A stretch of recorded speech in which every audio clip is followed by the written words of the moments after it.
രാജ്യദ്രോഹികൾ SFIക്കാർ, MDMAയുടെ ഗുണഭോക്താക്കൾ SFIക്കാർ, MDMAയുടെ ഏജൻറ്റുമാർ SFIക്കാർ, ലൈംഗിക അരാജകത്വത്തിൻ്റെ ആൾക്കാർ SFIക്കാർ, ക്രിമിനൽ വാസനകളുടെ മുഴുവൻ സംഘടനയായിട്ട് SFI മാറിക്കഴിഞ്ഞിരിക്കുന്നു. ഇതൊരു വിദ്യാർത്ഥി സംഘടനയാണോ? ഇത് ലക്ഷണമൊത്ത ഒരു സാമൂഹ്യ വിരുദ്ധ സംഘടനയാണ് ഇന്ന് കേരളത്തിലെ SFI. സിദ്ധാർത്ഥിൻ്റെ കൊലപാതകം വളരെ ആസൂത്രിതമായ ഭരണകൂടത്തിൻ്റെയും കോളേജ് അധികൃതരുടെയും SFI ക്രിമിനലുകളുടെയും അതുപോലെ തന്നെ SFIയുടെ യജമാനന്മാരായിട്ടുള്ള CPMകാരുടെയും ആയിട്ടുള്ള ഒരു കൂട്ടായ പരിശ്രമമാണ് കൊലപാതകവും അതിനെ തുടർന്ന് അന്വേഷണങ്ങൾ അട്ടിമറിക്കുന്ന കാര്യത്തിലും ഒക്കെ നടന്നുകൊണ്ടിരിക്കുന്നത്.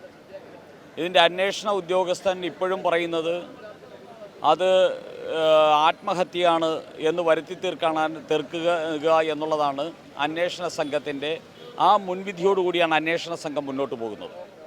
അതിനനുസരിച്ച് തെളിവുകൾ നശിപ്പിക്കുന്നതിന് കോളേജിൻ്റെ ഡീൻ ഉൾപ്പെടെയുള്ള ആൾക്കാർ, വാർഡൻ ഉൾപ്പെടെയുള്ള ആൾക്കാർ, വൈസ് ചാൻസലർ ഉൾപ്പെടെയുള്ള ആൾക്കാർ തെരുവ് ഗുണ്ടകളെപ്പോലെ, ക്രിമിനലുകളെപ്പോലെ ഈ SFI ക്രിമിനലുകൾ കൊലപ്പെടുത്തിയ ശേഷം അതിൻ്റെ തെളിവ് നശിപ്പിക്കാൻ കൂട്ടുനിന്നു എന്നുള്ള ഞെട്ടിപ്പിക്കുന്ന സത്യമുണ്ട്. ഈ സാഹചര്യത്തിൽ BJP അതിശക്തമായിട്ട് ആവശ്യപ്പെടുന്നു, കേന്ദ്ര ഏജൻസികൾ ഇതിനെ സംബന്ധിച്ച് അന്വേഷണം നടത്തണം. ആ കേന്ദ്ര ഏജൻസികളിലേക്ക് അന്വേഷണം കൈമാറാൻ സംസ്ഥാന സർക്കാർ തയ്യാറാകണം എന്നുള്ളതാണ് BJPയുടെ ആവശ്യം. ഈ ആവശ്യം ഉന്നയിച്ചുകൊണ്ട് BJPയുടെ നേതാക്കന്മാരായിട്ടുള്ള ശ്രീ V. മുരളീധരൻ അടുത്ത ദിവസം തന്നെ ശ്രീ സിദ്ധാർത്ഥൻ്റെ വസതി സന്ദർശിച്ചിരുന്നു. അതുപോലെ തന്നെ V. മുരളീധരൻ സിദ്ധാർത്ഥൻ്റെ വസതി സന്ദർശിച്ചിരുന്നു. പ്രകാശ് ജാവ്ദേക്കർ, കുമ്മനം രാജശേഖരൻ, BJPയുടെ സംസ്ഥാന അധ്യക്ഷൻ എന്നിവരെല്ലാം അദ്ദേഹത്തിൻ്റെ ഈ വസതി സന്ദർശിച്ച് അമ്മയെയും അച്ഛനെയും കണ്ടിരുന്നു. ആ കുടുംബത്തിൻ്റെയും ആവശ്യം ഈ അന്വേഷണം കേന്ദ്ര ഏജൻസി നടത്തണം എന്നുള്ളതാണ് ആ കുടുംബത്തിൻ്റെയും ആവശ്യം. ഞങ്ങൾ ആ കുടുംബത്തിനോട് ഐക്യദാർഢ്യപ്പെടുന്നു.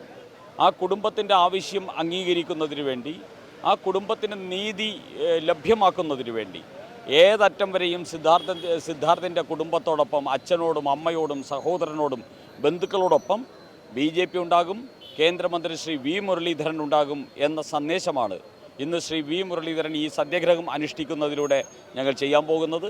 അതുകൂടാതെ തന്നെ കേന്ദ്ര ഏജൻസികൾക്ക് ഞങ്ങളാൽ കഴിയുന്ന രീതിയിൽ ഇതിനെ സംബന്ധിച്ചുള്ള ഇൻഫർമേഷൻസ് ഞങ്ങൾ പാസ് ചെയ്യുന്നുണ്ട്. മനുഷ്യാവകാശ കമ്മീഷൻ ഉൾപ്പെടെയുള്ളവരുടെ ഇടപെടൽ ഇക്കാര്യത്തിൽ ഉണ്ടാക്കുന്നതിന് വേണ്ടിയുള്ള പ്രവർത്തികൾ നടന്നു വരുന്നു. എന്തായാലും ശരി, ഈ സിദ്ധാർത്ഥൻ്റെ കുടുംബത്തിന് നീതി ലഭിക്കും വരെ ആ കുടുംബത്തോടൊപ്പം ഞങ്ങളുണ്ടാകും. ഇനി കേരളത്തിൽ ഒരു വിദ്യാർത്ഥിക്ക് പോലും ഇത്തരത്തിലുള്ള അരുംകൊല, രാക്ഷസീയമായിട്ടുള്ള SFIയുടെയും ഭീകരവാദികളുടെയും ആ കഠാര കൊണ്ട്, കത്തി കൊണ്ട്, ആക്രമണം കൊണ്ട് ഒരു വിദ്യാർത്ഥി പോലും കേരളത്തിലെ ക്യാമ്പസുകളിൽ മരിച്ചു വീഴാൻ പാടില്ല എന്ന് ഉറപ്പുവരുത്താൻ BJP അങ്ങേയറ്റം പരിശ്രമിക്കും എന്നാണ് ഈ അവസരത്തിൽ എനിക്ക് പറയാനുള്ളത്. അങ്ങും ഒരു രാഷ്ട്രീയ സംഘടനയുടെ ഭാഗമായി കലാലയത്തിൽ വളരെ വലിയ സ്ഥാനങ്ങളൊക്കെ വഹിച്ച് തുടർന്ന് ജീവിതത്തിലും രാഷ്ട്രീയം തുടർന്നു വന്നൊരു വ്യക്തിയാണ്. നമുക്കറിയാം, ഇപ്പോൾ ഈ വിഷയം വിവാദമാകുന്നതിൻ്റെ ഒരു സമയം വരെ ഇതിലെ പല വിവരങ്ങളും പുറത്തു വരാതെ കൊണ്ടുവരുന്നതിന് ഈ സംഘടന ആത്മാർത്ഥമായി ശ്രമിച്ചു. അവരതിൽ വിജയിക്കുകയും ചെയ്തു. പക്ഷേ കാര്യങ്ങൾ കൈവിട്ടു പോകുന്നു എന്നായപ്പോഴാണ് പല കാര്യങ്ങളും പുറത്തു വരാൻ തുടങ്ങിയതും ഇപ്പോൾ അവർ ഒരുപാട് ക്യാപ്സ്യൂൾ ഇറക്കുകയും ചെയ്യുന്നത്. ഇതിനു മുൻപ് കലാലയത്തിൽ സംഭവിച്ചിട്ടുള്ള പല രാഷ്ട്രീയ കൊലപാതകങ്ങളുടെയും അതിൻ്റെ പിന്നിലുണ്ടായ സംഭവങ്ങൾ വീണ്ടും ഒന്നുകൂടി ഒരു അന്വേഷണം നടത്തേണ്ടതുണ്ട് എന്ന് അങ്ങ് കരുതുന്നുണ്ടോ? കവിത, നമ്മളിത് മനസ്സിലാക്കേണ്ടത്, ഈ സംഭവം നടന്നിട്ട് ആൾക്കൂട്ട വിചാരണയാണ് അവിടെ നടന്നത്. ആൾക്കൂട്ടത്തിനിടയിൽ വെച്ചാണ് ഇത്രയും ക്രൂരമായിട്ട് 3 ദിവസം മർദ്ദിച്ചത്. അതിനുശേഷം വിളിച്ചു വരുത്തി കൊന്നു, കെട്ടിത്തൂക്കി. ഇതെല്ലാം ഉണ്ടായിട്ട് ഇത്രയും പേർ കണ്ടിട്ടും ഇതിനെ സംബന്ധിച്ച് ഒരു പരാതി വന്നിട്ടില്ല. ഇതിനെ സംബന്ധിച്ച് എന്തെങ്കിലും വിഷ്വൽസ് വന്നിട്ടില്ല. ഇതിനെ സംബന്ധിച്ച് എന്തെങ്കിലും ഒരു ഓഡിയോ വന്നിട്ടില്ല എന്ന് പറയുന്നത് തന്നെ ഈ കേരളം എത്രത്തോളം ഭീകരവാദികളുടെ, ക്രിമിനലുകളുടെ ആ ഒരു മാരകമായിട്ടുള്ള ഭീഷണിക്കുള്ളിൽ കേരളം വിറങ്ങലിച്ച് നിൽക്കുന്നതിൻ്റെ ഉദാഹരണമാണ്. ഇല്ല എന്നുണ്ടായിരുന്നുവെങ്കിൽ ഇതെല്ലാം ഇതിനു മുമ്പ് വന്നേനെ.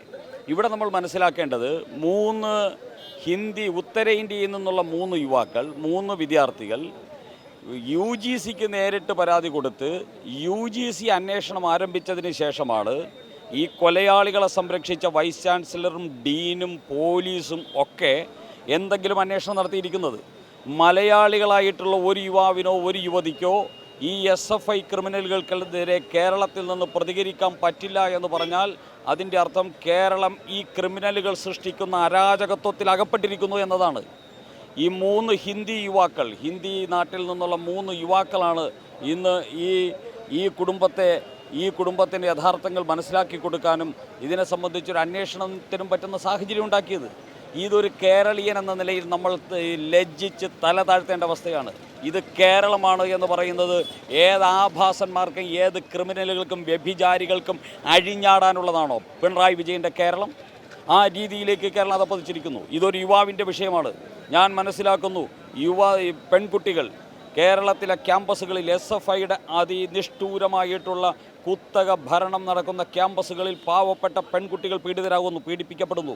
അവർക്ക് അവരുടെ അമ്മയോട് പോലും പറയാൻ പറ്റാതെ, കുടുംബത്തിനോട് പറയാൻ പറ്റാതെ, സഹപാഠികളോട് പറയാൻ പറ്റാതെ SFIക്കാരുടെ പീഡനങ്ങൾ കേരളത്തിലെ SFIക്ക് മൃഗീയമായി സ്വാധീനമുള്ള ക്യാമ്പസുകളിൽ നടന്നുകൊണ്ടിരിക്കുന്നു. പോപ്പുലർ ഫ്രണ്ടിൻ്റെ എല്ലാ രാജ്യദ്രോഹ എലമെൻസും ഇന്ന് SFIയുടെ നേതാക്കന്മാരായിട്ട് കേരളത്തിലെ ക്യാമ്പസുകളിൽ മാറിക്കഴിഞ്ഞിരിക്കുന്നു. രാജ്യദ്രോഹികൾ SFIക്കാർ,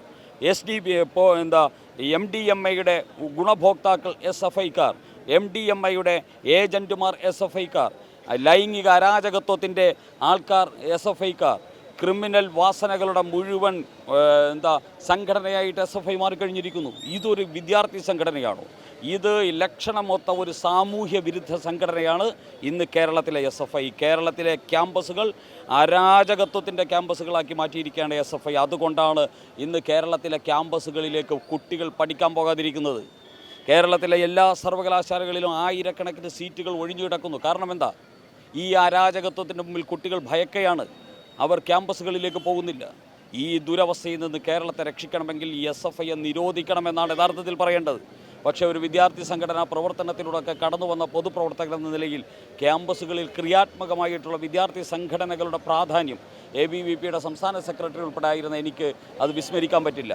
അതുകൊണ്ട് ഈ SFIയെ ഒന്നുകിൽ ചങ്ങലക്കിടണം, ഇല്ലെങ്കിൽ ഇതിൻ്റെ നേതാക്കന്മാരെ പുറത്താക്കണം. സംസ്ഥാന സെക്രട്ടറി ഉൾപ്പെടെയുള്ളവർ ഈ കേരളം കണ്ട ഒന്നാം തരം ഫ്രോഡാണ്. അങ്ങനെയുള്ളവന്മാർ സംസ്ഥാന സെക്രട്ടറി ആയിരിക്കുന്ന ഒരു വിദ്യാർത്ഥി സംഘടനയാണ്. അപ്പോൾ ഈ സംഘടനയിൽ നിന്ന് നമുക്ക് എന്ത് പ്രതീക്ഷിക്കാനാണ്? ഈ സംഘടനയിലെ നേതാക്കന്മാരെ ഉൾപ്പെടെ അറസ്റ്റ് ചെയ്ത് ഇതിന് അവസാനം കുറിപ്പിക്കുന്നതിന് വേണ്ടിയുള്ള ശ്രമം നടത്തണം. കേരളത്തിൽ നിന്ന് നമുക്ക് നീതി പ്രതീക്ഷിക്കാൻ സാധ്യമല്ല. അതുകൊണ്ടാണ് കേന്ദ്ര ഏജൻസികൾ അന്വേഷിക്കണമെന്ന് BJP ആവർത്തിച്ച് ആവശ്യപ്പെടുന്നത്. ഇന്ന് ശ്രീ V. മുരളീധരൻ അതേ ആവശ്യം ഉന്നയിച്ചുകൊണ്ട് ആ കുടുംബത്തിനോട് ഐക്യദാർഢ്യപ്പെട്ട് ഇവിടെ സത്യാഗ്രഹം അനുഷ്ഠിക്കുന്നതും ഈ ലക്ഷ്യം മുന്നിൽ വെച്ചുകൊണ്ടാണ്. ലക്ഷണമൊത്ത ഒരു സാമൂഹ്യ വിരുദ്ധ സംഘടന ഒന്നുകിൽ ചങ്ങലക്കിടണം അല്ലെങ്കിൽ നിരോധിക്കണം എന്ന് പറഞ്ഞാൽ മറ്റ് രാഷ്ട്രീയ പാർട്ടികൾ, കലാലയങ്ങളിലുള്ള രാഷ്ട്രീയ സംഘടനകൾ അവയെല്ലാം അത് ബാധിക്കുമെന്നുള്ളത് കൊണ്ട് തന്നെ ചങ്ങലക്കിടുക എന്നത് തന്നെയാണ് ഏറ്റവും ഉചിതമായ തീരുമാനമെന്നാണ് അദ്ദേഹത്തിൻ്റെ വാക്കുകളിൽ നിന്ന് മനസ്സിലാക്കേണ്ടത്. എന്തായാലും മാറി ചിന്തിക്കേണ്ട കാലം അതിക്രമിച്ചിരിക്കുന്നു.